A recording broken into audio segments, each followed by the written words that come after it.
నమస్తే గైస్ అందరికీ. ఇక ఇవాళైతే కాలేజ్ అయిపోయినతోనే ఇంటికైతే స్టార్ట్ అయిపోయినా.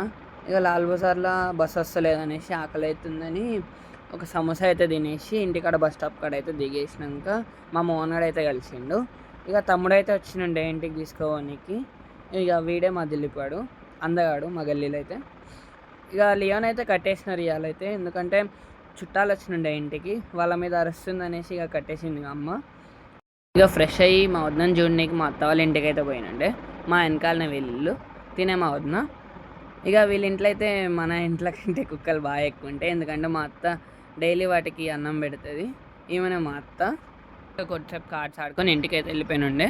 మా అమ్మనైతే వచ్చి అడిగిన ఏం స్పెషల్ అంటే పెరుగన్నం అని చెప్పింది. పెరుగన్నం ఏంటి అని అంటే 3 days నుంచి బయటనే తింటున్నావు, అందుకే ఇప్పుడు పెరుగన్నం తిను అని చెప్పింది. ఇక హెయిర్కి ఆయిల్ పెట్టుకోక చాలా రోజులు అయిందని మా అమ్మతో ఆయిల్ పెట్టించుకొని మసాజ్ చేయించుకున్నా. ఇక కొంచెంసేపు అయిన తర్వాత జాక్ ఫ్రూట్ ఇచ్చినండే తినేసి పండుకున్నా. ఇంత ఈ వ్లాగ్కి. నెక్స్ట్ వ్లాగ్లో కలుసుకుందాం. Bye bye.